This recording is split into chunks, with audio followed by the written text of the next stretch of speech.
E uma criança obediente, amoroso, todo mundo gosta.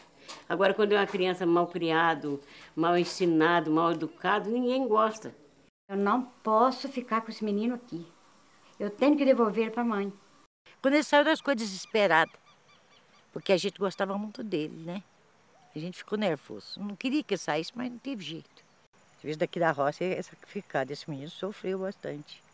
Aqui é muito mais difícil. E nesse dia 9 de abril de 2008, eu perdi o companheiro. Esse foi ruim para mim. Esse dia foi ruim.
Ô de casa!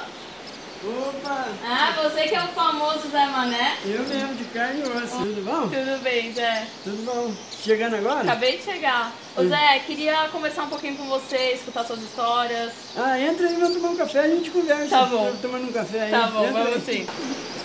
Zé, eu chegando aqui, vi umas cabaninhas, uma coisa de madeira. O que é aquilo? Parece casinha de cachorro. Achei Não, não é engraçado. casinha de cachorro, não. As casinhas de boneca. De boneca. A gente tem uns 8 chalé, que eu fui fazendo também um chalé. E tá dando certo, porque tem gente que gosta do chalé. Quando a gente desceu para morar aqui na Pousadinha, era um camping. Daí tinha 100 e poucas barracas no camping e não tinha nenhuma casinha. Tinha uma varanda pequenininha, daí veio uma chuva, um vento, e as barracas voaram, molhou tudo.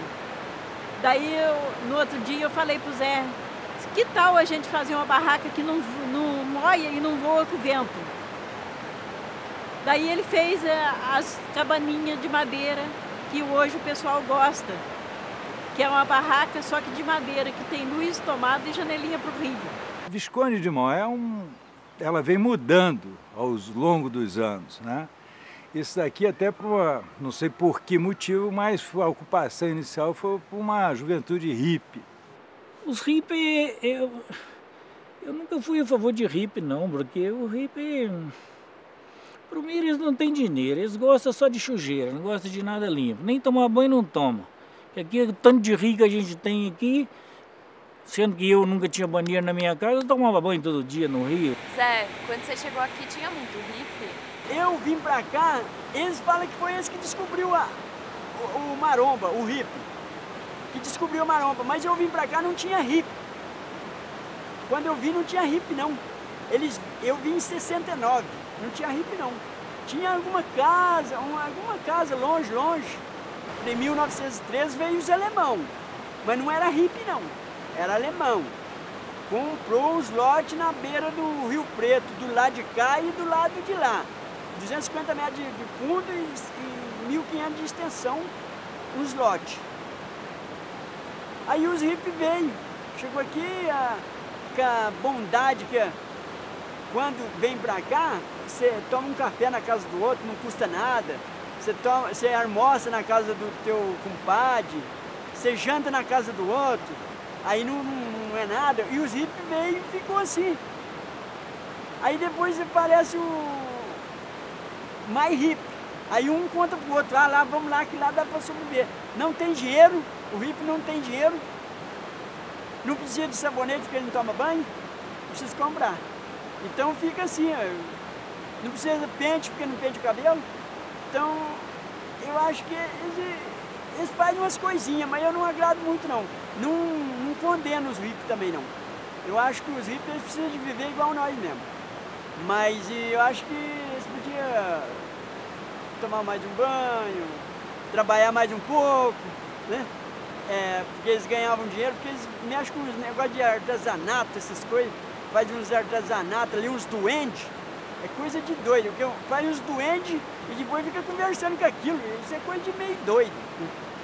Essa coisa de duende existe, eu sei que existe isso, porque inclusive quando eu estava fazendo essa casa aqui, eles ficam escondendo as coisas da gente. Aí foi preciso eu trazer 2 martelos, 2 serrotes, que eu pegava eles pegavam aquele, sumiam, escondiam e eu pegava o outro para trabalhar. A casa nunca que saía por causa disso, eles ficavam escondendo as minhas ferramentas. E aí quando foi um dia lá na pousada, um casal viu eles, entrou, passou por dentro da pousada, saiu, atravessou do outro lado. A mulher viu o duende mesmo. Agora aqui eu vejo muito esconder minhas coisas, para aqui e para ali. Tira alguma foto, às vezes aparece na foto, essas coisas. O crescimento de Mauá, sendo conhecida e estando no polo entre Rio e São Paulo, isso aqui cresceu e hoje está mudando o perfil do frequentador daqui. Mauá é conhecida como as 3 vilarejos, que é a Vila de Mauá, a própria Vila de Maringá e Maromba. Hoje Maringá já tomou um perfil diferente, é mais para casal, pessoas sossegadas. Os hippies, os antigos hippies, estão mais apertados para o lado da Maromba. Foi uma época que todos os jovens estavam nessa busca da natureza, foi a época que surgiram os ácidos, né? Aquilo mudou muito a cabeça das pessoas e surgiram também, né? A própria cannabis surgiu nessa época, tudo começou a ficar muito, todo mundo procurando muito natureza. O Santo Daime, as pessoas têm que ir lá, eles têm o chá, né, preparado, toma aquela coisa, e aí vai vendo, começa a ver coisa diferente, aí vai vendo bastante coisa, do jeito que cada um, acho que não sei se é o que pensa, sei lá, mas existe isso aí, sim. Tem vários lugares que tem aí e eles têm. Só tomar o chá que a pessoa que tiver vontade de ver, vê. Você ouve falar muito do Daime, aqui de Visconde de Mauá, da somoterapia e os hippies. Como é que era a sua convivência, assim, com essa cultura toda? Não, porque quando eu cheguei tinha poucas pessoas, mas eu era um dos que era cabeludo, digamos assim. Eu tinha estudado 6 anos no colégio militar, então foi 6 anos reco. Quando eu saí do colégio militar, meu cabelo veio até aqui, né? E eu, pô, com a vontade de ter um cabelo... Bem na época do cabeludo, eu era reco. Então agora eu vou me vingar. Então talvez as pessoas me vissem como hippie. Que eu sempre andava... Aqui naquela época, a gente não usava... Era uma... Lembro até hoje, assim... O casaco era um casaco de cobertor, que a Lucinha fazia. Aí pegava o cobertor. A calça era com elástico, assim, mas que a gente fazia, não tinha forma, não tinha nada. Então quem visse pra mim podia achar que eu era hippie também, entendeu? Mas eu não me considerava, porque eu tinha sempre ateliê, sempre fui muito sério, sempre trabalhei direto mesmo. E tinha poucas pessoas de fora quando eu cheguei. Era uma época de quebrar padrões, né? Então, esse pessoal todo era um tal de... O negócio era nadar pelado, era ficar pelado, era um tal de querer ficar pelado, era muito engraçado. Então, era aquelas famílias com os filhos, todo mundo pelado, tomando banho de rio. E o curioso é que na Maromba, uma época, tinha uma placa que o seu Joaquim Miguel fez, é proibido tomar banho pelado. Porque, claro, para eles que estavam aqui, né, dentro de uma cultura deles, de uma moral super rígida, católica cristã e tudo mais, deve ter sido um choque, né, que você vai poder perguntar para eles, mas com certeza foi um choque ver um bando de gente chegar aqui pelado, né? Com certeza foi. Os pelados naquele tempo andavam mais pelados, hoje a gente tá vendo pouco pelado. Todas as beiras de estrada que a gente passava assim, tinha muita gente tomando banho pelado. Ou às vezes eu chegava na minha cachoeira aqui quando eu tava na pousada ainda, aí tinha umas 3, 4 mulheres peladas, um homem lá no meio. Então isso aí acabou, a gente não vê mais. As pessoas não estão ficando mais peladas não. Mas algo mais bonito que eu achei foi que o mineiro, que é para mim aqui, apesar de ser lado do Rio de Janeiro, mas para mim é Minas, as pessoas são mineiras, receberam assim como família, sacou? Nunca, pô, sempre me trataram assim. Tanto é que eu pensava nessa imagem, falei, pô, isso aqui é minha família. Não teve um estranhamento? Comigo, praticamente não, porque eu sempre fui muito respeitoso, também não ficava nu no meio da rua, né? Porque tinha nem o que abusa, né? Veio uns malucos que não era hippie, eram uns paulistas, veio junto com o Roberto Freire, fizeram um salão comunitário para ficar ali dentro, encostava numa árvore, ficava ali muita gente. E esses me deram até prejuízo, porque eu estava numa construção lá, pregando uns caibos lá na altura maluca e segurando os caibos e pregando. E subindo o Rio Preto, tudo pelado. Aí eu fiquei olhando lá e tacando o martelo, arranquei a unha. Acabei com a unha, porque eu fiquei olhando lá, um punhado de gente. Me desconcentrou. O Roberto Freire, ele começou a levar os primeiros grupos para Mauá no início da década de 70. Para ele era fundamental o contato das pessoas com a natureza. Ele acreditava realmente que aquilo dava um sentido de fechamento ao processo dele. A soma é um processo datado, que dura em torno de 1 ano, e na época ele concluía o processo de cada membro, levando esse grupo e as pessoas a tomarem contato direto com a natureza. A Soma, na década de 70, vivia um contexto da contracultura, o contexto da liberação.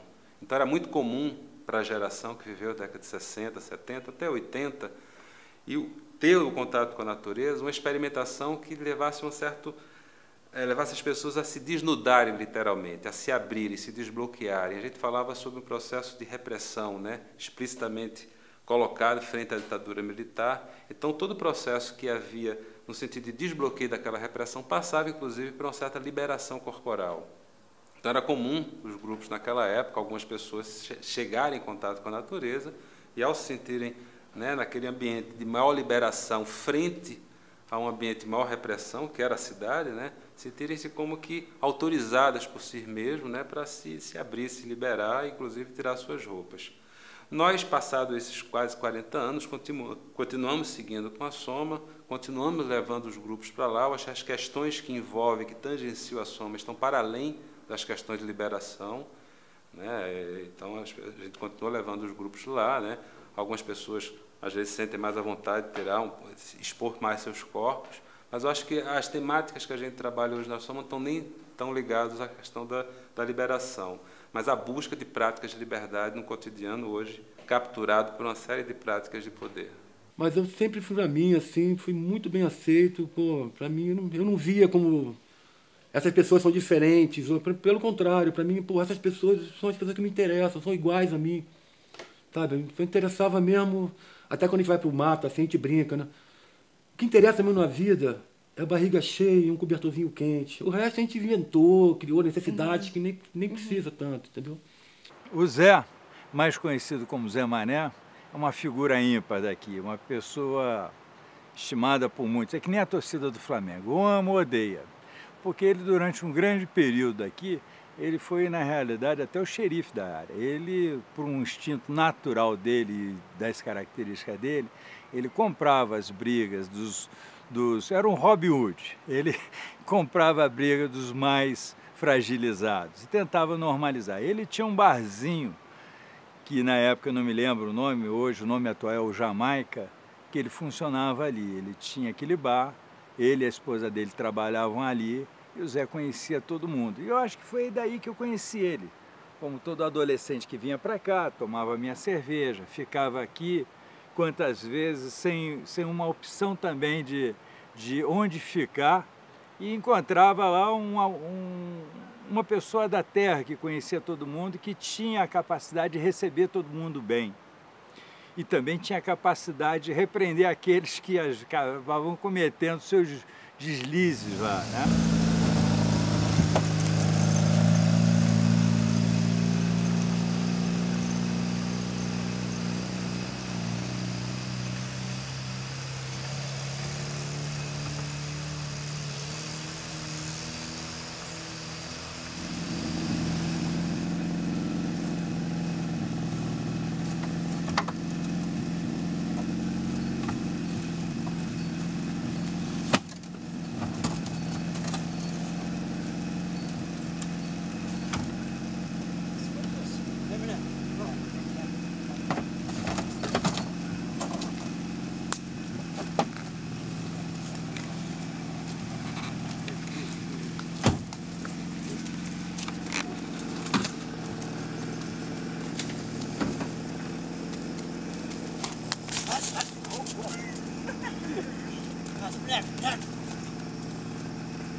Uma vez, passeando, eu, minha mulher e mais um casal de amigos, eu acabei em Visconde de Mauá.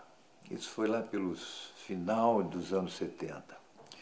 Quando eu atravessei a serra, né, subindo de Resende, para começar a descer e ver o que acontece aqui dentro, a energia que tem nesse lugar, eu fiquei realmente estatelado. Eu falei, é aqui que eu quero morar. É aqui que eu quero sonhar, é aqui que eu quero existir. E desde então, esse lugar foi o meu ponto de encontro comigo mesmo. Claro que hoje, 30 e poucos anos depois, a gente desvia, mas sem dúvida alguma eu venho sempre cair nesse lugar. Muito bem, esse é o lugar. Nesse lugar, como eu queria chegar aqui, eu tinha que me achar, né? Onde é o meu ponto, onde eu vou ficar.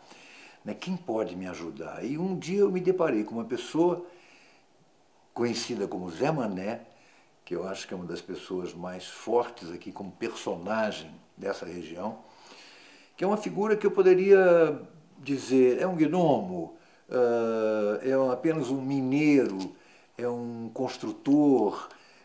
Zé é tudo, é um amigo. Eu lá no Dr. Roberto foi uma coisa muito difícil para mim, sabe? Que eu enfrentei o pessoal da região, né? Foi coisa que foi preciso eu enfrentar o pessoal, que o pessoal falou que eu era louco trabalhar com aquele pessoal, aí o pessoal não podia me visitar, porque era tudo turma de louco, turma de tomava banho nu. Mas não era nada disso não, eu trabalhei com ele 10 anos, não tenho que reclamar dele. Agradeço a ele essa posada que eu tenho, eu aprendi lá com ele, né? Eu construí uma posada para ele. O meu contato com o Roberto Freire se deu no final da década de 80 e início da década de 90, né? Logo no começo de 90, eu era de Recife, né? Eu sou de Recife, morava em Recife. Logo no início de 90 eu fui para Mauá, né? E desde então venho seguindo esse trabalho, vivi os últimos 20 anos de convivência com ele direto, né? Nesse período todo trabalhando entre Rio, São Paulo e outros estados brasileiros e permanentemente indo com os grupos também para Visconde de Mauá. O Roberto fazia o que era mais uma experiência dele como terapeuta, que era levar o grupo com quem trabalhava ao longo da semana para um fim de semana no campo, um fim de semana na natureza, no Alto da Serra. Segundo ele, esse encontro era mais terapêutico do que todas as palavras que ele pudesse falar para os seus grupos de pacientes. Com o tempo, eu resolvi comprar um terreno em Visconde de Mauá e consegui comprar o terreno do pai do Zé Bolão, seu Quintino, que tinha sido a casa do pai do seu Zé Bolão, seu Quintino. E precisava lá construir pelo menos uma sauna, pelo menos colocar alguma construção no terreno, tomar posse do terreno. Eu não gostei muito do Roberto Freire, não. Ele trazia esses pessoal assim e você tem uma ideia, ele não queria nem saber, ele passou em frente ao meu terreno, que ele tinha que respeitar pelo menos meu terreno. Passou em frente ao meu terreno com aquela turma de gente pelada. E nós não estávamos acostumados com isso, né? Aí a gente tinha hora que olhava, gostava. Se fosse só mulher, a gente achava melhor, mas tinha uns homens no meio, eu não gostei muito não. Bom, as maratonas de campo, que é esse trabalho que a gente chama, né, de levar os grupos para o contato diretamente com a natureza, ele se dá dentro do âmbito da formação de um grupo. A soma é um processo datado, dura em torno de um ano e meio no máximo. É um processo eminentemente corporal, em grupo, onde cada grupo funciona como um microlaboratório social, onde cada um vai percebendo suas práticas de poder e esse funcionamento e essas práticas de poder engendradas no comportamento de cada um. Ao longo desse um ano e meio que dura cada grupo, a gente leva esses grupos, então, a vivenciar o contato com a natureza em tempos distintos da formação desse grupo. E esse contato com a natureza, para nós, é fundamental, porque, primeiro, tira as pessoas dos seus ambientes urbanos, né? E, ao levá-las para andar sobre pedras, sobre rios, ter contatos diferentes com clima, com relevo, com água gelada, com caminhada, revela em seus comportamentos materiais terapêuticos extremamente produtivos e ricos para nós, que ampliam significativamente o significado da soma. Então, para nós, representa fases fundamentais do processo de cada grupo, esses encontros dessas maratonas. Além do mais, elas servem como um espaço onde a gente percebe como cada grupo se organiza, se autogere na convivência, né, no contato com a natureza, na relação entre uma certa ecologia ambiental, mas também uma ecologia social, que é a relação com cada membro entre si, que não deixa de estar associada também a uma ecologia interna, né? Nós pensamos a ecologia, portanto, nesses três níveis, no nível ambiental, no nível social e no nível subjetivo. E é na maratona de campo, é na vivência dos grupos em Mauá, onde esse significado se amplia e para nós fica bem mais completo e interessante. Trabalhei com muito grupo, fazia caminhada para Pedra Selada, né, várias vezes, quatro vezes por mês, né, 4 final de semana, todo final de semana Pedra Selada, já estava de saco cheio de subir Pedra Selada. Estava de saco cheio mesmo. A Pedra Selada é um dos picos mais altos da região, né, e nós fazemos ela levando os grupos, que tem em torno de 15 pessoas mais ou menos, É uma subida bastante pesada, no entanto, que só adquire o real significado quando chegamos ao final. Né? O grupo passa em torno de 2 horas a 2 horas e meia caminhando. É praticamente uma grande escadaria, não existe escalada. E à medida que o grupo vai subindo, né, vão ter algumas paradas durante o processo, algumas pessoas vão revelando, né, irritação, cansaço, incômodos, mas realmente, quando chega ao final, que descobre aquela beleza maravilhosa no topo, é que ali sim elas adquirem o que valeu a pena e a relação que aquilo pode ter com a vida de cada um. São mais de 1.700 metros de altitude, vai dar mais ou menos 2 km de caminhada, 1h15, 1h30, e disseram que não é tão fácil, parece que ela tem uma subidinha íngreme, cansativa, mas vale a pena. Todo mundo que vai lá diz que tem um visual bem bonito e a gente vai conferir. E esse nome é porque falam que ela parece uma sela de cavalo, uma sela de montaria, daí veio o nome Pedra Selada. Bom, vamos lá conferir então, vamos lá, gente.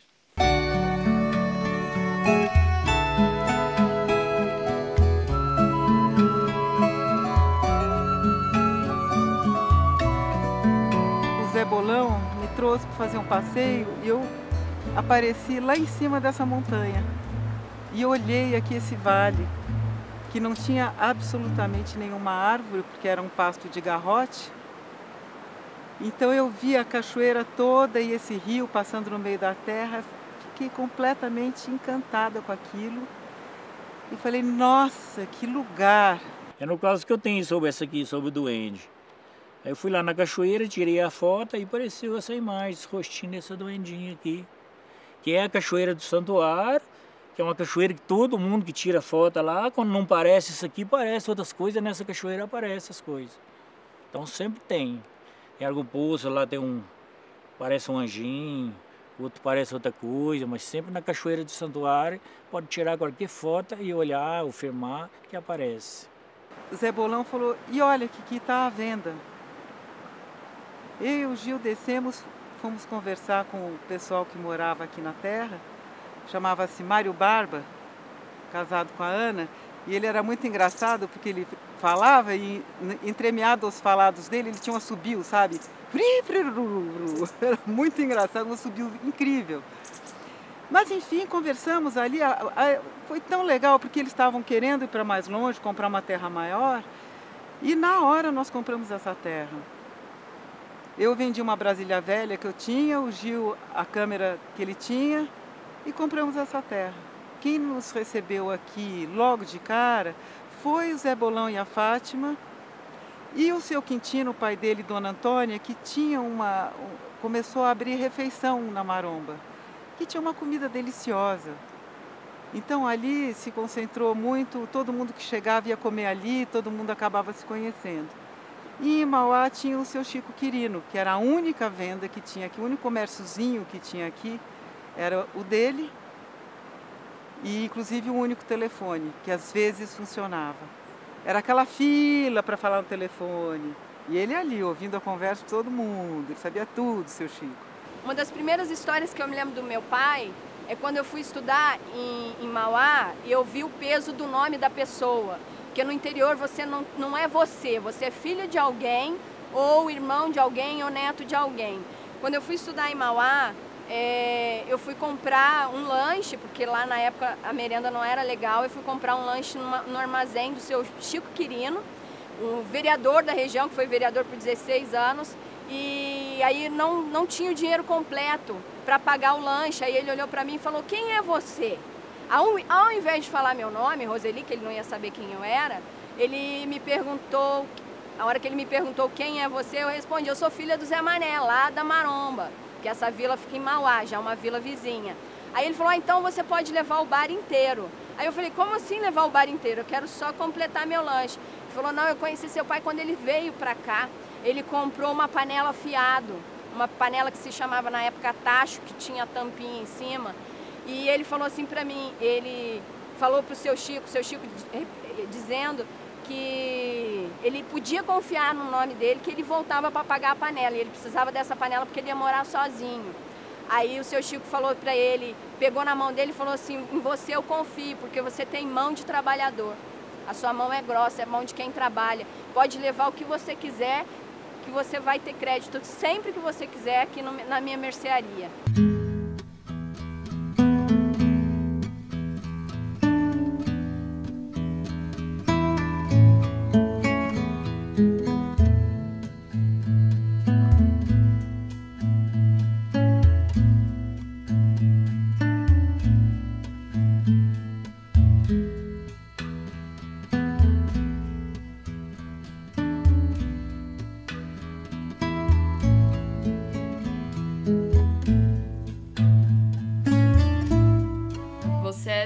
Janeiro e veio aqui para Visconde de Mauá. Quando? Por quê? Como você chegou aqui? Cara, eu vou fazer 58 anos agora. Quando eu tinha 23 anos, eu resolvi sair do Rio. Falei, pô, eu não quero essa vida, não, sabe? Eu não, talvez assim, eu fui um jovem meio rebelde, não acreditava muito na sociedade. Então, para mim, seria uma farsa. Não entendia muito aquilo. E quando cheguei aqui, cara, me deu uma liberdade, assim, inclusive assim, como artista, de não ter que corresponder a nenhuma imagem de nada, de nenhum nível. E aqui era bem rocinha mesmo, né, cara? Uma coisa bem... E isso que me encantou muito, aquela simplicidade, sacou? Eu sempre gostei dessa coisa simples, nunca fui de roupinha, de carinha, de... Então, pô, aqui eu me sentia assim em casa, mas, sabe, chegar assim o coração, eu era muito angustiado. Quando era jovem, assim, né, cheio de pá... Tinha até um lance meio político, meu pai tinha sido, meu irmão, exilado, né? Aí quando cheguei aqui, meu coração fez... A única razão foi essa, que eu nem conhecia Mauá, mas quando cheguei aqui, meu coração na serra acalmou. Eu falei, nossa, que gostoso, enquanto estiver assim, eu vou ficar por aqui.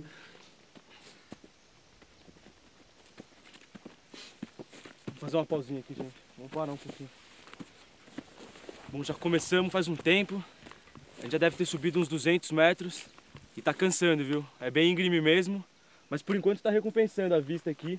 O visual já tá bem bonito. Tá valendo a pena. E eu tô aqui há 34 anos. Eu vi aqui seu ateliê, tem obras muito ecléticas, assim, de vários tipos muito diferentes uma das outras. Bom, como eu não tenho, assim, grandes compromissos, nem financeiros, nem nada, eu falo assim, eu tô a fim de pintar um quadro figurativo, é questão de sentimento, aí vou pintar. De repente, às vezes no dia seguinte, um mês depois, pô, eu quero um abstrato, eu amo abstrato também. Às vezes, pô, vou fazer uma madeira, depois eu vou ver, vou entalhar. E eu adoro essa... Se você não ficar repetindo, que tem até uma frase do Picasso que é muito boa, que ele fala assim... Alguém perguntou para ele assim, pô, mas você é influenciado pelos outros, por outros artistas? Ele falou assim, é melhor ser influenciado do que ficar copiando seu próprio umbigo. Entendeu? Então eu acredito mais nesse tesão de fazer as coisas, sabe? Eu não sou um pintor assim, tipo, eu tenho que pintar. Inclusive eu também sou músico, então, pô, que foi uma coisa maravilhosa, estudo muito profundamente baixo acústico, baixo elétrico, 5 cordas, 6 cordas. E isso também eu falo, pô, eu só faço quando eu tô com vontade, entendeu? Eu não tenho aquela obrigação de tenho que pintar. Talvez até brincando, porque eu não tenho filho, não tenho que dar um carro para ele, faculdade e tal. Aí eu teria que pintar aquela... Tem mais liberdade. Aquela paisagem. E aqui eu sou livre total, faço o que me dá vontade, assim. Nas minhas horas de folga eu gosto de jogar um sinuquinho. É umas coisas que eu gosto. Só que eu não gosto de jogar sem apostar nada, eu gosto de apostar um bocadinho.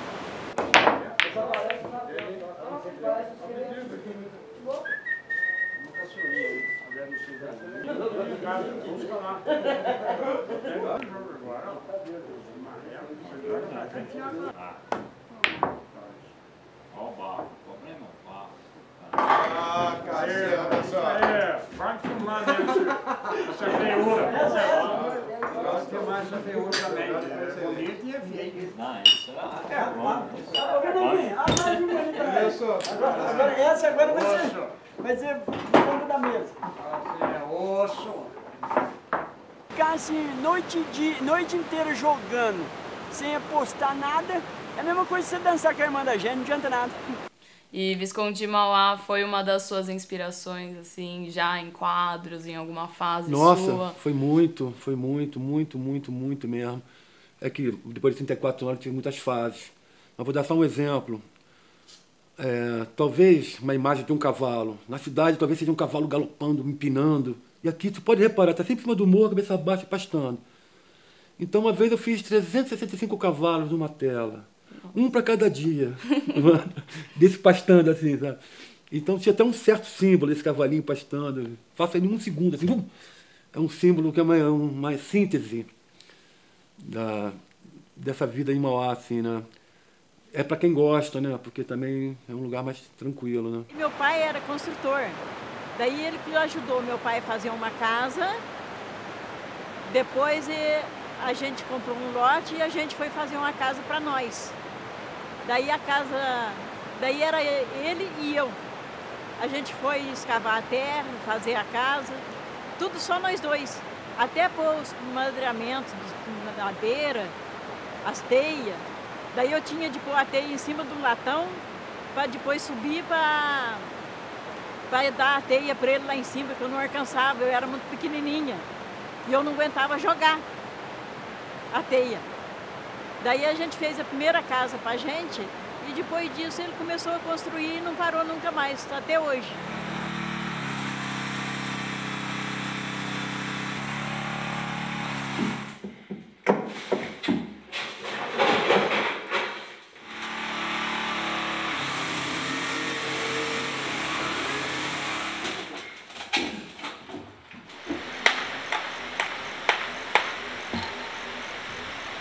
O apelido dele é Zé Mané, por quê? Porque ele veio de Penedo, que ele morava com os pais dele. Daí ele veio para casa do tio, e o tio chama Manuel. Daí eles falavam, vamos lá na casa, vamos chamar o Zé lá do Mané. Daí virou o Zé Mané. Eu conheci o Zé Mané em 1972. Aí eu fui morar lá no Roberto Freire. Aí depois voltei a trabalhar com o Zé Mané, construí uma casa aqui com o Zé Mané. E aí depois eu conheci o Vandão. Aí o Zé Vandão queria um pedreiro. Aí o Zé Mané não queria ir. Aí eu empurrei o Zé Mané lá pro Vandão. Aí ele foi trabalhar lá e aí a gente ficou amigo. Depois que ele construiu aqui pra mim, aí a gente construiu uma sauna lá no Vandão. E aí ele começou a trabalhar com o Vandão desde essa época. O Zé Bolão, um dia atravessando a pinguela que separava a casa do Roberto Freire, atravessando o Rio Preto, me apresentou, olha, esse aqui é um cara muito bom, trabalhador, esse é o Zé Mané, ele pode fazer sua sauna lá.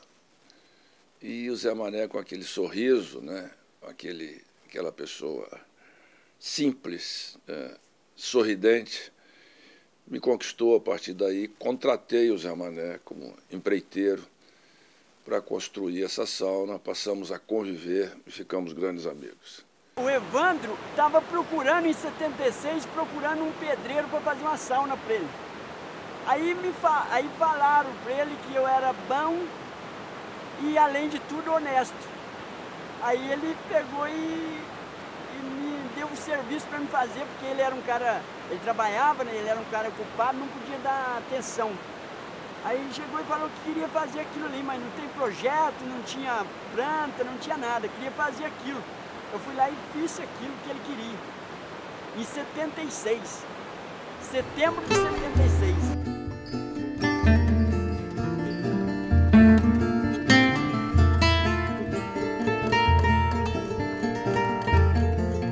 Nos anos 90, assim, 3 e 4, eu tive o prazer de, num acidente, um evento que aconteceu comigo de noite aqui na região, perto da Maromba ali, um acidente de carro. Um garoto que veio, tal, bateu na frente do meu carro, veio bêbado, me bater, nisso apareceu o Zé Mané, com aquela calma dele, sossega, tal, ficamos amigos, me levou para casa dele, fomos ficar lá, tal, como eu estava acampado aqui, ele resolveu me hospedar lá. Dona Marinha foi muito gentil, como sempre, eu achei aquele tratamento bem legal. O Zé conquista todo mundo que se aproxima dele, pela sua simplicidade, pela sua capacidade de não ter divergências entre ser e conviver com a natureza. Esse é o Zé Mané que eu conheci, é o mesmo até hoje, mas desde o princípio assim conheci. E nessa conversa ele me falou que construía, como eu estava interessado num construtor, e como aqui era tudo muito mais difícil, antigamente era 4 horas da Dutra até aqui, uma estrada, quem é que eu vou muito arrumar alguém para fazer uma casa bacaninha aqui. E ele falou que construía tal, e nisso aí começou a nossa amizade, e ele terminou. Em 95 nós começamos a levantar essa casa aqui, e ele me ajudou muito nessa decisão que eu tive de vir morar aqui na região. Larguei o voleibol, abandonei lá o Rio de Janeiro, só teria muitos amigos meus mesmo assim, mas eu me encantei, como eu falei, essa parte aqui, esse vale é muito lindo, entendeu? E continua preservado nesses 30 anos, pouca coisa mudou, apesar do asfalto, essa região aqui continua bem como era sempre, e assim, pronto. Meu querido amigo Zé Mané, o engenheiro da região. Eu vou, ele trabalha em construções, ele é aposta em baralho, e constrói bastante coisas para os outros. Planta, árvores. Ele gosta de madeira. Gosta bastante de fazer isso.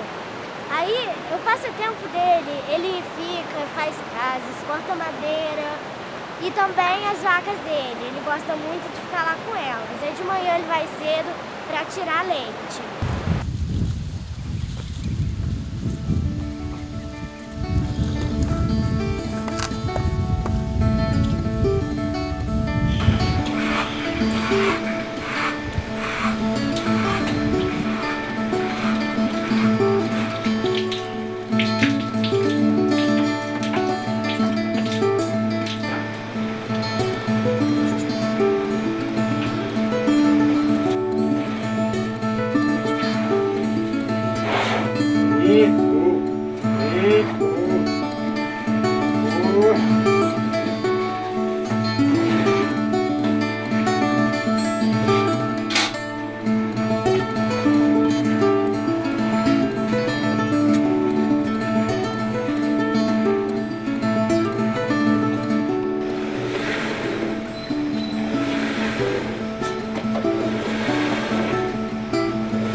Zé, todo mundo tem uma mãe, mas eu fiquei sabendo que você tem 3 mães. Como é essa história de ter 3 mães? Eu tenho as 3 mães pelo seguinte, a mãe verdadeira que me pôs no mundo, ela me criou um pouco, mas depois ela ficou muito doente. Ela ficou doente e não tinha muito recurso, pegou e passou eu para essa outra mãe, que é a Nadir. Aí essa Nadir ficou comigo, criou eu um bom tempo. Aí depois eu fiquei doente, ela devolveu eu, não queria mais, porque ficou com medo de eu morrer. Aí ela pegou e devolveu eu. Aí eu fiquei mais um pouco com essa outra, depois eu fui para essa Dona Teresa, que era a minha mãe, que me criou mais no final. Eu pegando e trabalhando na fazenda, e no meio da molecada dela lá, fui criado como se fosse filho da fazenda. Filho dessa mulher, me tratava como filho. Tudo que ela fazia para os outros, ela fazia para mim também. Então foi considerado uma mãe verdadeira e que criou e que ajudou eu. E eu trabalhava lá presa e me ajudou. Portanto que hoje mesmo eu vou ver uma mãe. Eu tenho que ver as 3 mães para não dar o que falar. Então hoje eu vou ver uma mãe e vou ter que ir na casa das 3 mães.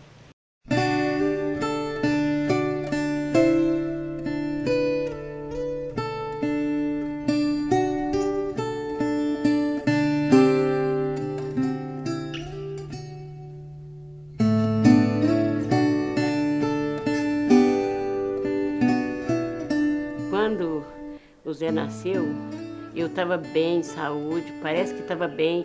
Com 2 dias, me deu 2 dias de resguardo, me deu uma febre muito grande. Eu fiquei doente. Todo mundo achou que eu não ia escapar. Foi aonde eu falei para a Nadir que eu ia dar o Zé para ela, porque eu tinha medo de eu morrer e deixar na mão de qualquer um. E a mãe dele falou assim, ó, você pode cuidar do Zé, o nome dele é Zé Roberto. Você pode cuidar do Zé Roberto, quando você casar, você leva ele para você. Aí o padrasto da minha sogra é que deu o remédio, mandou o remédio do campo, sumo de remédio da horta. E ele mandou o remédio, graças a Deus meu marido foi buscar, e graças a Deus, abaixo de Deus, ele foi curado, e eu fiquei boa. Eu casei nova, eu casei com 14 anos. Aí eu falei, que história, eu não gostava de ficar sozinha em casa. Meu marido ia trabalhar, não gostava de ficar sozinha em casa. Falei, eu vou buscar o Zé. Depois me deu uma dor de dente muito forte, no resguardo mesmo. Eu não podia alimentar, eu virei uma emagreci, eu não podia alimentar direito. Às vezes eu deitava, dormia, com a hora que eu acordava suando, bebia remédio para dor de dente, porque dor de dente não tem remédio.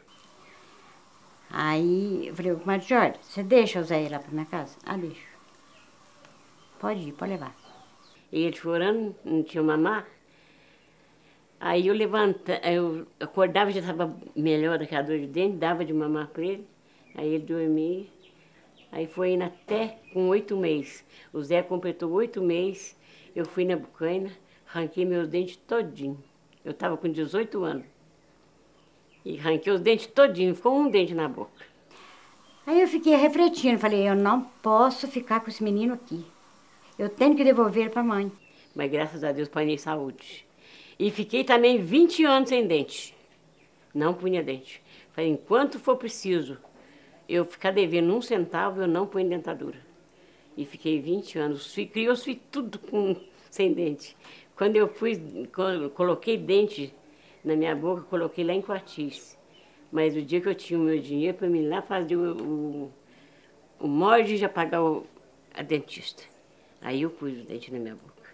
Aí eu tenho que devolver para você pôr ele na escola para ele aprender um pouco. Aí ela ainda falou para mim, eu fiquei com medo de você não trazer ele mais. Falei, não, mas eu tinha que trazer, o dever de trazer, eu não vou ficar com ele por causa da escola. Aí depois que ele começou já a trabalhar, eu falei, eu só largando mão, eu não vou tomar o menino dela. E uma criança obediente, amoroso, todo mundo gosta. Agora, quando é uma criança mal criado, mal ensinado, mal educado, ninguém gosta.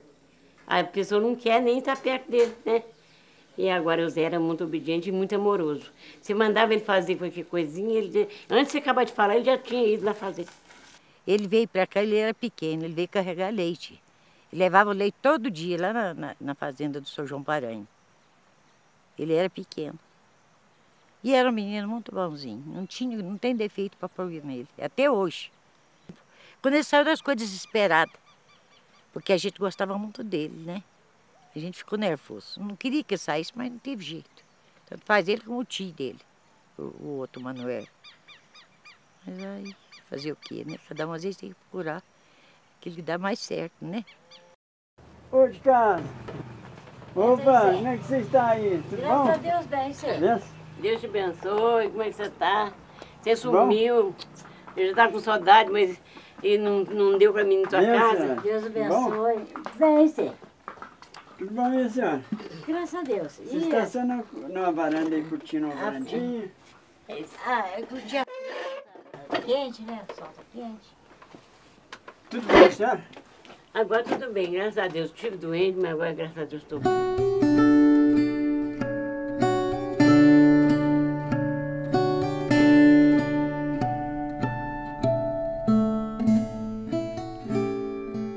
Ele era sacudido, muito sacudido e era trabalhador. Muito bem mandado, fazia tudo quanto a gente mandava. Ele não tinha defeito para pôr nele. Não tem defeito até hoje. Tudo que mandava ele fazer, ele fazia. Ele capinava a cana, ele roçava, ele fazia tudo que mandava. Buscava vaca, curava a vaca. Partava vaca. Rachava lenha para... Rachava lenha, arrumava, guardava. Tudo que mandava ele fazia. Ajudava a fazer queijo. Ajudava a fazer queijo, ajudava a arrumar tudo. O melhor queijo da região aqui era o seu Fernando que fazia.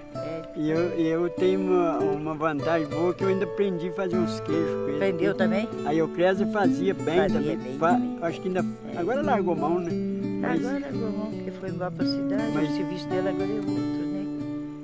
Agora o serviço da cidade muda, né? O serviço daqui da roça é sacrificado. Esse menino sofreu bastante. Aqui é muito mais difícil. Agora na cidade é muito mais fácil, tudo mais fácil, né? Vocês são da cidade? Então vocês mais ou menos sabem como é que é, né? E aqui era meio custoso porque não tinha sol, não tinha chuva, não tinha dia santo, não tinha dia Não tinha estrada, não tinha domingo, não tinha nada. Aqui era todo dia. O serviço era todo dia. Zé Mané. Zé Mané, que de Mané não tem nada. Que de Mané não tem nada. Aliás, me fala um pouquinho como você conheceu ele.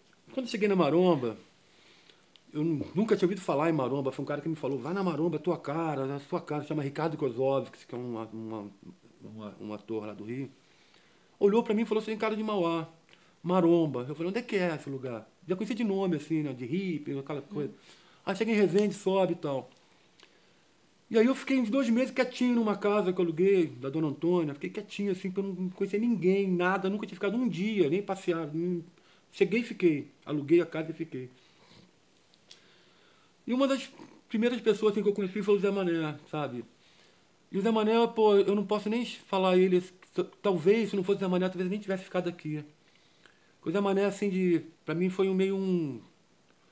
Não vou falar um pai que ele é mais novo do que eu, mas foi um irmão que, pô, sempre que eu tava duro com a vida de artista assim, né? Apesar de eu ter sido filho de classe média, eu era meio orgulhoso. Vou na minha vida, pai, então não ficava... E ficava duro mesmo. E sempre que me salvou foi Zé Mané, durante muitos anos. Então, pô, cara, tinha até essa imagem meio de paterno, que fala, pô, tô duro, Zé Mané, pelo amor de Deus. A primeira casa que eu fiz também, morava de aluguel, inclusive na casa dele. Aí ele, pô, cara, pintou uma graninha, vendia uns quadros, você dá pra fazer uma casa, não tinha muito dinheiro. Aí troquei um terreno por 5 quadros. Eu não tinha dinheiro. Aí, cara, eu quero 5 quadros, eu falei, então troca esse terreno, troquei. E o Zé Mané fez essa casa pra mim. Inclusive, o dinheiro não dá pra acabar a casa. Ele botou janela, botou coisas que ele tinha na garagem lá. Aí me emprestou um banco. Enfim, pô, ele foi assim pro Zé Mané na época. A gente não gosta muito, a gente não tá convivendo muito, porque eu moro num vale, ele mora no outro, a gente se vê pouco, eu gostaria até de ver mais. Mas foi o cara, pra mim, assim, Mauá foi o cara mais importante pra mim. O Zé. Foi que possibilitou uma certa tranquilidade de... Opa, tem uma família aqui, tenho a quem recorrer, sabe? Eu me lembro a primeira vez que meu pai levou a gente no dentista, eu e meu irmão. A gente estava lá com a boca de um jeito que só a dentadura ia dar jeito. Aí meu pai falou, não, vamos lá que eu vou levar vocês no dentista. Aí o dentista fez um orçamento numérico, né? Aí foi lá meu pai no cantinho, tirou um pacotão de dinheiro, que a gente nessa época tinha o bar, a gente já estava melhor de condição, porque antigamente não se tinha muito dinheiro, nem para ir ao dentista mesmo. Aí essa época, quando a gente começou a trabalhar no bar, a gente viu mais dinheiro. Meu pai chegou no dentista e chamou o dentista do canto, falou, então quanto dá? Dá tanto. Aí meu pai tirou aquele pacote, pôs em cima da mesa, olhou para mim, pro meu irmão e falou, ó, tá vendo? Aqui tá o dinheiro de um feriado inteiro que vai para a boca de vocês. Agora vocês vão ter que cuidar desses dentes, porque não é todo dia que se tem um tanto de dinheiro assim. Meu pai sempre foi um cara bacana com a gente, sempre tentou dar tudo que a gente queria, assim. Ele não tinha, mas explicava que não dava para comprar agora, mas depois a gente ia fazer, que não sei o que. Ele sempre arrumava um jeito e ia engambelando a gente até a gente conseguir o que a gente queria. Mas nunca era de uma vez, era sempre na batalha. Sempre correndo atrás, era o jeito que ele arrumou, né? Que criança sempre quer tudo. Ah, eu quero aquilo, pai. Ah, não, peraí, o dinheiro não dá. Mas como não dá? Tem dinheiro aí? Falei, não, calma aí, esse dinheiro não é só pra isso. E essa quadra de vôlei aqui? Ah, também, teve vários acabamentos. O Zé é criativo pra caramba. Ele falou, poxa, mas Badá, você vai vir morar aqui, o seu voleibol, você vai sentir saudade. Eu falei, Zé, mas aqui a terra é meio inclinada, como é que eu vou conseguir montar uma quadra aqui? Não, dá sim, você um pouquinho pra lá, um pouquinho pra lá. Falou, deixa comigo e vai pra casa. Próxima vez que você vier, eu, não, mas eu vou querer ver. Não, pode deixar. Pô, quando eu cheguei, tava tudo bacana, só precisou arrumar a areia que um outro amigo meu lá do Rio de Janeiro conseguiu com o empresário, areia realmente de praia, boa. Tinha autorização do BAMA para fazer jateamento de porão de navio lá em Magé. Ele me ajudou muito na época que eu construí a primeira casa. Acho que naquela época a gente estava no mesmo barco. O Zé também estava iniciando a vida dele, não tinha carro. Eu queria que ele me ajudasse, porque ele tinha a habilidade de trabalhar e a habilidade de lidar com as pessoas, então ele arregimentava o pessoal para trabalhar, forçava uma situação que fazia um preço justo. Tem disco voador, tem muita coisa aqui nesse lugar que eu já vi. Vem voando assim, baixa no alto, de repente vai chegando, já cheguei a tirar até foto de um. Ele é bem redondo assim, tem umas luminárias em volta, tem até foto dele. Mas e tem uma outra coisa também, que é uma bola que atravessa de um morro para o outro, assim, que clareia todinho. O chão tá escuro, fica tudo clarinho assim, de repente se a gente falar lá, ela apaga. Aí se não falar lá, ela vai embora assim, até sumir. Uma bola grande, redonda, clareia todinho. Você tem aqui também. Estava vindo para Visconde de Mauá pela primeira vez, ia me hospedar na pousada dele. E aí, na ocasião, meu carro quebrou algumas vezes na Dutra. Eu não tive como subir de carro, precisei chamar o reboque e subir de ônibus, né? Chegando aqui, eu queria conhecer, fui pedir ao seu Zé se ele podia fazer esse serviço pra gente, nos levar nas principais cachoeiras e tal. E aí fui surpreendido com a proposta dele. Ele pegou a chave do carro e falou, vai no meu carro, fica à vontade. Eu falei, mas quanto que é? Tem que pagar isso aí, não sei o que. Ele, não. Depois a gente vê alguma coisa aí, não sei o que. Não quis receber. Eu falei, então, vamos lá. Peguei o carro, passei à vontade. Nesse primeiro dia à noite, cheguei para devolver a chave, ele falou, não, fica com a chave, você vai passear amanhã, vai continuar. Eu falei, pô, então ótimo, tudo bem, muito obrigado. E a gente não se conhecia. No dia seguinte passei à vontade, tudo de novo, ótimo. Mas às vezes eu chegava em casa, tinha uma cobra atravessada no meu caminho, aí eu pulava quando eu via a cobra estava morta, aí eu já pensava, foi o Zé Mané. Uma vez eu cheguei, tinha um anu, que é um pássaro desse tamanho, peludo, chegou de madrugada, eu botei a mão na porta, aquela coisa peluda, eu achei que era uma macumba, aí saí correndo, aí pulei, peguei um fósforo, falei, pô, essa porra foi o Zé Mané. Ele é muito brincalhão, né, então a gente tem essa intimidade pra isso, né. No momento de ir embora, eu falei, seu Zé, agora, muito obrigado mesmo, quanto eu lhe devo. Não sei o que, tá tudo bem, não sei o que. Eu não acredito que esse cara tá fazendo isso por mim, você não conhece e tal. Ele falou, pega a chave, eu perguntei, você pode me levar agora ali na praça para eu pegar o ônibus, que eu tô cheio de bagagem e tal? Ele falou, não, pega o carro e vai até lá. Eu falei, ué, mas como é que eu faço? Como é que eu vou te devolver o carro? Deixa a chave em algum lugar? Ele falou, não, deixa a chave lá no carro mesmo. Eu falei, não é possível que esse cara tá fazendo isso comigo. Eu podia muito bem descer, ir embora pro Rio de Janeiro e tudo bem. Aí isso foi muito interessante, deixei a chave no carro, desci. Desde então, eu não me hospedei em outro lugar, voltei aqui muitas vezes. Ele me ajudou bastante aqui, me ajudou muito para eu conseguir vir morar aqui na região, facilitou o aluguel, foi uma pessoa assim, importantíssima para a minha vinda. Hoje em dia eu estou estabilizado, ele cuidou de mim até eu caminhar com as próprias pernas. E hoje em dia estamos aí, estamos fixos, eu e minha esposa temos ele como um grande amigo. Eu gosto muito da minha profissão de corretor, que eu aprendi com meu pai, né? Ele sempre trabalhava com compras e venda, ele sempre fazia um bom negócio, ele ajeitava o terreno, tirava os matos, deixava bonito para vender, sempre caprichava. E eu fui aprendendo com ele. E, pô, sou grato a ele a isso, aprendi muito e sempre espelho nele, né? Ele sempre foi uma pessoa muito honesta comigo, muito bacana, sempre passava pra gente ser honesto, não tentar enganar ninguém, ser uma pessoa íntegra. Uma história muito engraçada que aconteceu comigo, engraçada e boa e valiosa, que me deu um dinheiro bom. Eu estava trabalhando na beira de uma estrada lá, eu uso chapéu. A mulher me pediu um chapéu emprestado porque estava muito sol. Porque ela estava procurando um terreno, ela estava com dinheiro e querendo gastar e queria comprar um terreno. Mas queria andar no sol, queria um chapéu. Aí eu peguei e falei para ela, o chapéu eu não te empresto não. Mas o terreno eu te vendo, vou te vender. Aí ela falou assim, vamos ver o terreno. Aí fomos lá ver o terreno. E esse terreno, uma vez eu já tinha falado com o seu Evandro. Ele falou do jeito que valia o terreno, me deu até uma dica, como é que podia ser vendido, um pedacinho do filé mignon do terreno, que valia por terreno inteiro. Aí eu levei essa empresária lá e falei para ela, eu tenho uma piscina natural e a vista a pedra selada. Ela falou assim, esse terreno que eu quero, faz 7 dias que eu estou procurando terreno, não achei, agora achei esse terreno, eu quero. E foi embora. Aí veio os advogados dela, o sondador do terreno e mais uns outros juntos. Aí eu vi que ali tinha um dinheiro bom. Falei, eu tô nessa então, porque com dinheiro e eu precisando de ganhar, porque tudo isso que você vende, você não pode ficar arrependendo e nem puxando pro rabo. Você tem que vender e esquecer. E eu gosto de vender bem vendido e quando comprar também, comprar bem comprado, pra você não ter arrependimento nem para um lado e nem para o outro. Aí vendi esse terreno. Esse terreno foi a salvação da pátria, porque comprei 2 vezes outro terreno, fiz umas casas na Maromba, 8 casas na Maromba, comprei o carro do ano, comprei uma fazenda na Serra Negra, comprei outra fazenda na Bucana, com esse dinheiro. A mulher foi boa, a mulher foi muito boa mesmo.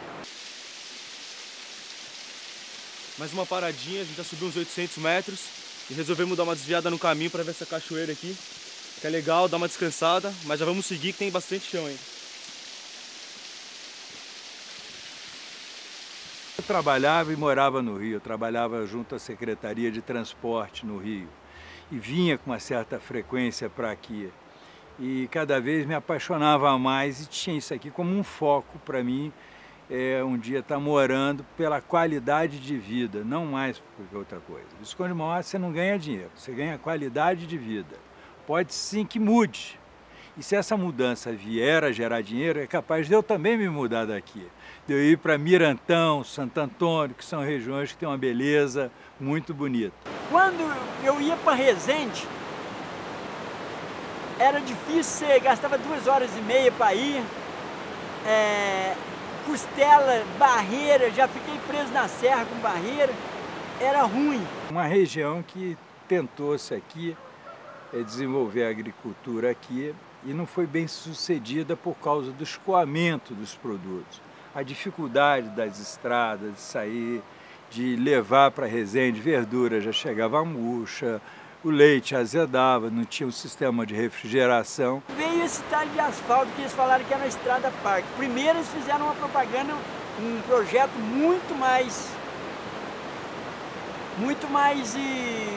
bonito que fizeram. Porque em cima daquela estrada que nossos burrinhos levavam as coisas lá para Resende, eles abriram a estrada. Em cima daqueles burrinhos ali passavam, abriram a estrada. Aí não conservava bem. Conservava, mas a natureza destrói também. Aí agora falaram que ia fazer uma Estrada Parque muito bonita, estão fazendo um asfalto do mesmo jeito, já tem uns lugares que estão meio quebrando. Tá vindo muito farofeiro encher o saco, tá vindo gente boa, porque vem nos carrão bacana, não estraga o carro, mas tá vindo uns pessoal que a gente até não agrada muito. Não adianta falar que tá vindo só bom, porque não tá. E por alguns motivos, talvez até mesmo da facilidade da estrada, hoje foi consolidada essa via. Mas essas dificuldades não eram só para escoamento, eram também para a vinda das pessoas, dos olhos. A procura de terra aumentou muito, a procura de compra e venda aumentou muito. Eu mesmo vendi um pedaço de terreno aí através desse asfalto. Depois que fez a estrada, a melhoria foi aumentou muito.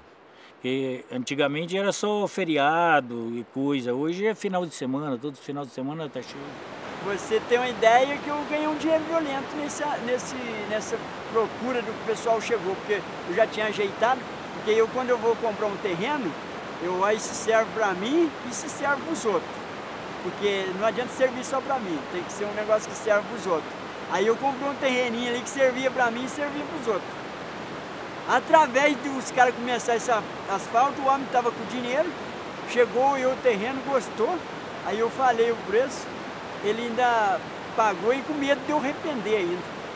Eu com medo dele arrepender e ele com medo de eu arrepender do negócio. Aí ficou bom para nós dois. Aí eu já fiquei mais sossegado. Mas isso foi por causa desse asfalto, porque senão eu não vendia por 1/3 do dinheiro que eu vendi.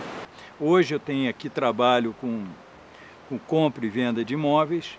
Gosto porque você não tem compromisso, você não tem rotina e você lida com turistas que estão sempre com astral alto, que estão felizes. É diferente de um grande centro onde a pessoa ou rompeu com a mulher, ou tem um filho a mais, ou precisa de um apartamento menor ou maior, que na hora do almoço, se cabe no bolso dele, ele gosta, ele fecha negócio. Aqui não. Aqui você não ganha um cliente, você ganha um amigo. Porque você convive com ele todo dia. Você vai ver ele todo dia nas ruas. Ele vai frequentar a tua casa porque a solidariedade numa região que nem Visconde de Mauá, ela impera, ela é necessária, ela é fundamental.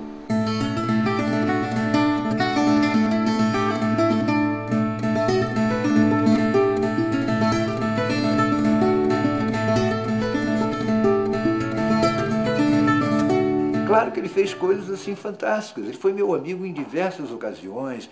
Hoje eu tenho uma pequena pousada aqui em Visconde de Mauá, 30 e poucos anos depois, feito tijolo por tijolo. Todo esse início aconteceu porque eu tinha o Zé Mané, né? Porque era um amigo que construía, né? Um amigo que me cobrava o que eu podia pagar, né? Um amigo que a gente inventava junto o que iria fazer. Né? Então essa pessoa, 30 e poucos anos depois, está sendo reconhecida por uma comunidade. Então, o meu encontro não foi único, né? O meu encontro foi de pessoas que conseguiram achar esse, não sei se anjo é demais, mas essa figura, que é uma figura, para mim, é um ícone, né, do que é existir, né, do que é no espaço que eu gostaria de existir, né, quase um céu, né? Eu moro num céu.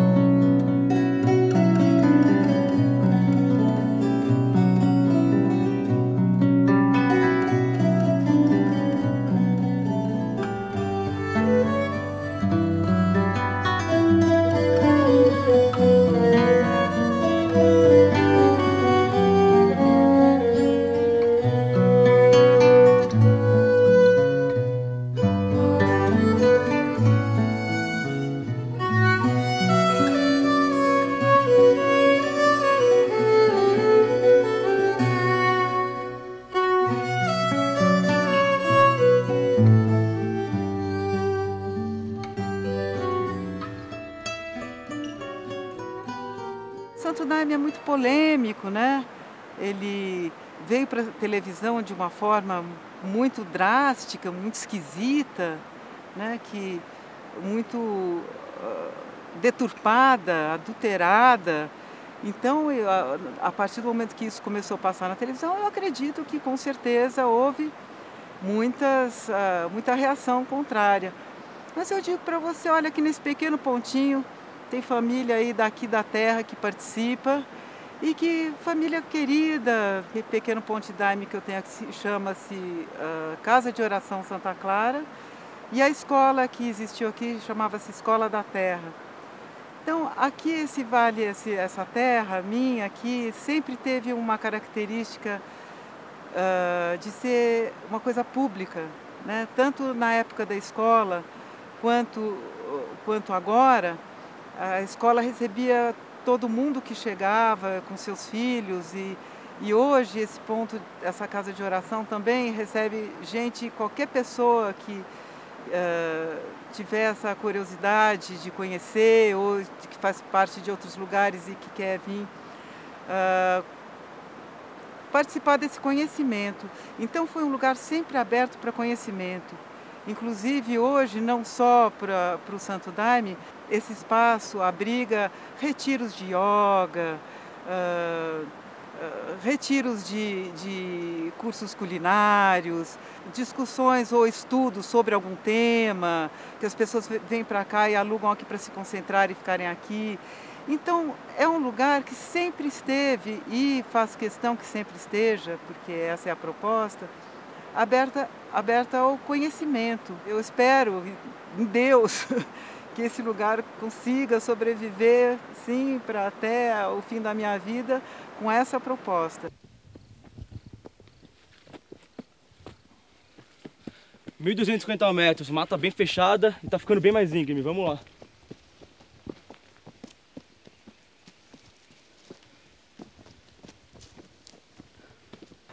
E eu percebo que muitas pessoas vêm acreditando que a vida é fácil, que vai comprar uma pousada, sentar numa varanda e ver o dinheiro entrar. Na verdade, não. Isso daí leva muito trabalho para quem é dono de pousada. O comércio exige muito da gente em qualquer lugar. Aqui mais ainda, porque você dedica um pouco de atenção a cada hóspede que você tem.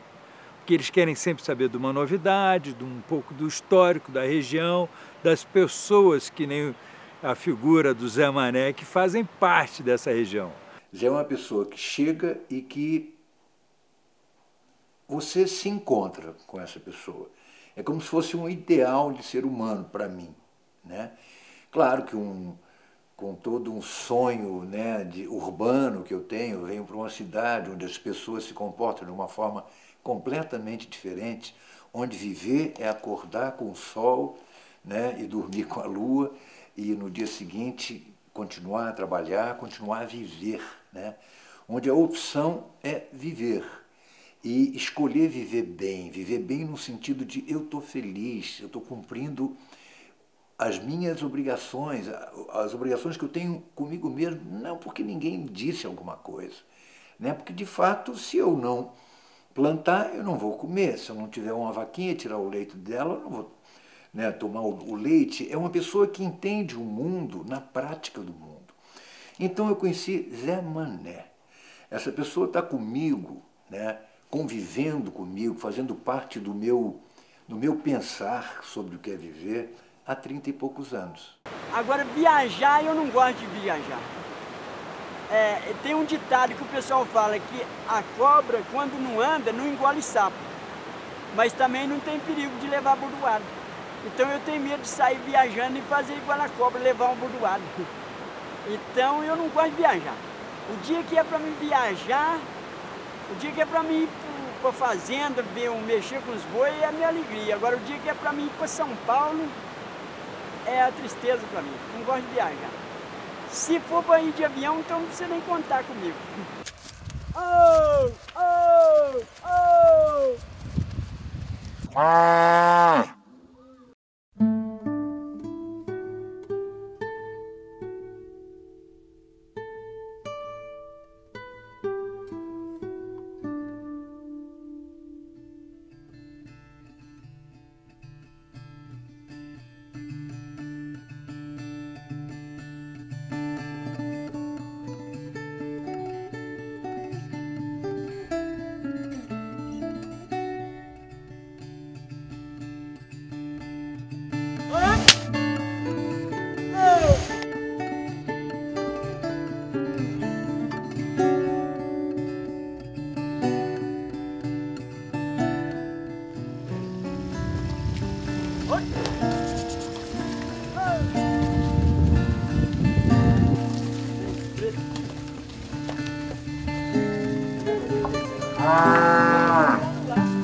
Zé, o que você sente quando você está na fazenda, no meio do gado? Todos os fins de semana eu vou muito cansado, mas é uma coisa que eu gosto de fazer.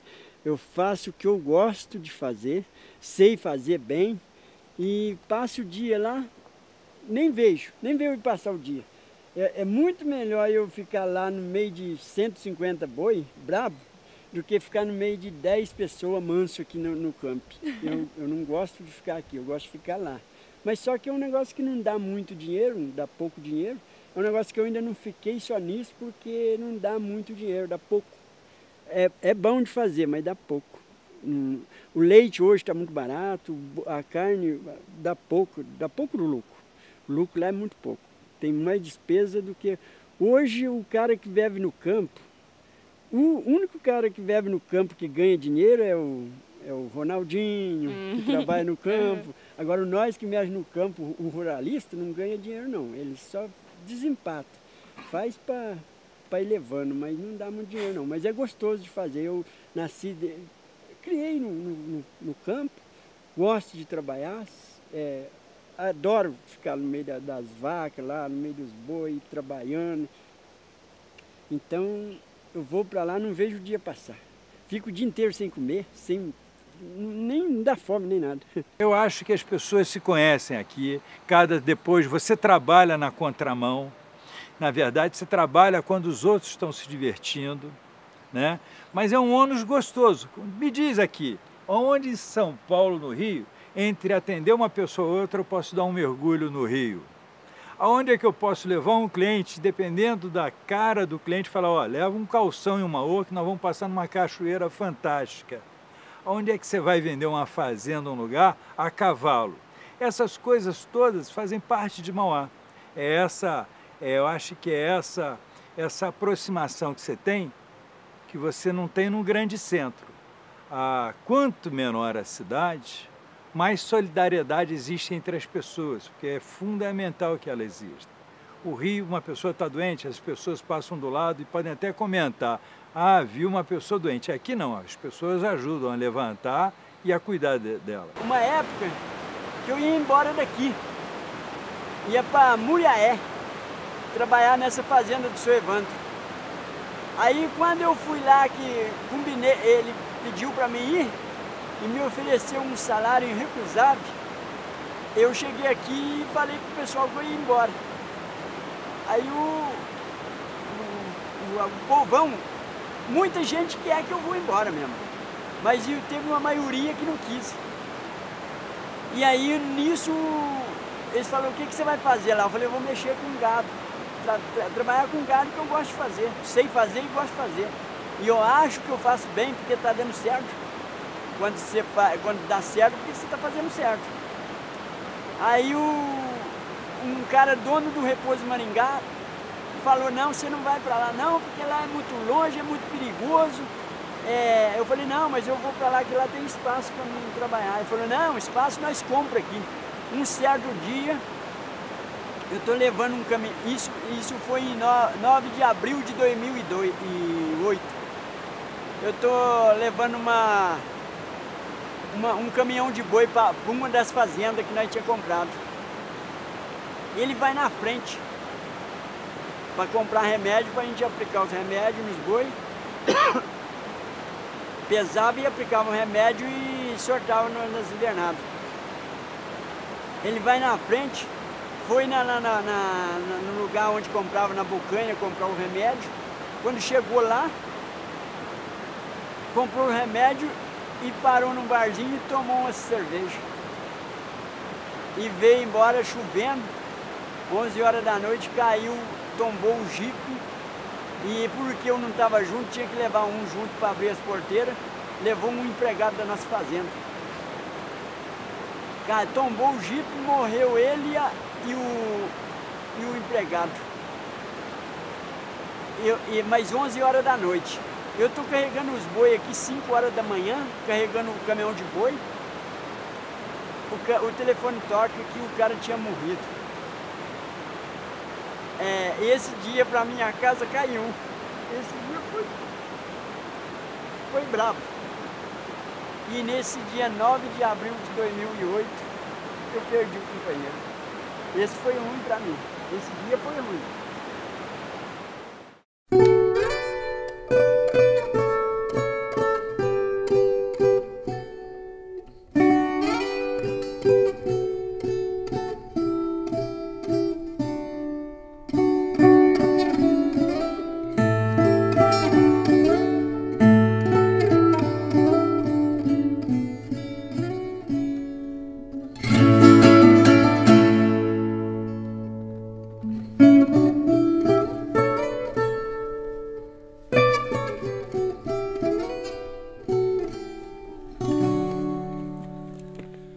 Chegamos, estamos aqui no topo, depois de mais de 2 horas de caminhada, vencemos os 1.700 metros e realmente o visual aqui é muito bonito.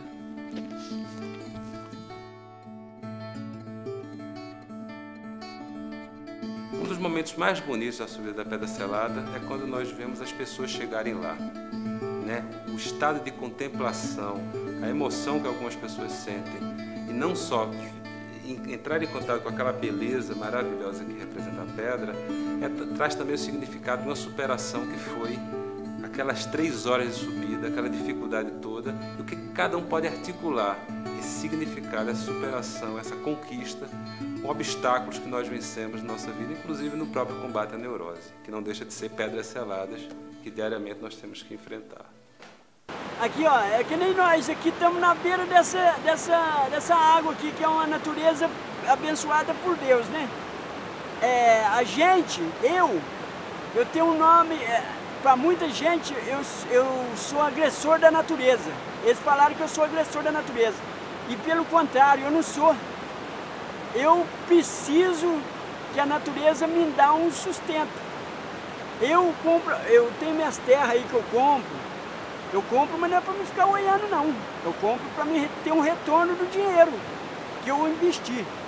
E esse retorno que pode me ajudar é a natureza que pode me ajudar. Só que para ajudar a gente tem que mexer com a terra.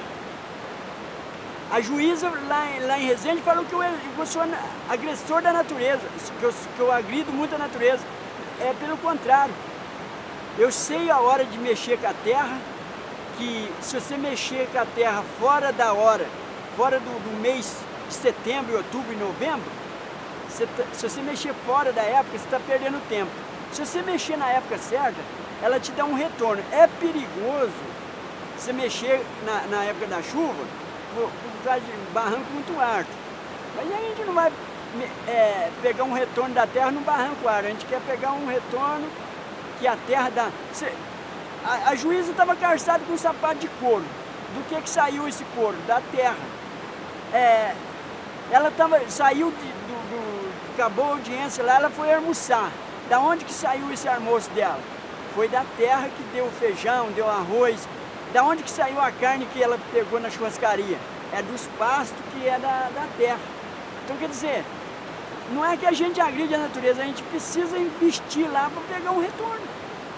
Então, eu não vou comprar uma terra e deixar parado ali, que não vai me dar retorno. Eu tenho que plantar, eu tenho que fazer pasto, eu tenho que cercar, eu tenho que mexer com a terra para ela me dar um sustento. Nem só para mim, para os 190 milhões de brasileiros que precisam do sustento da terra.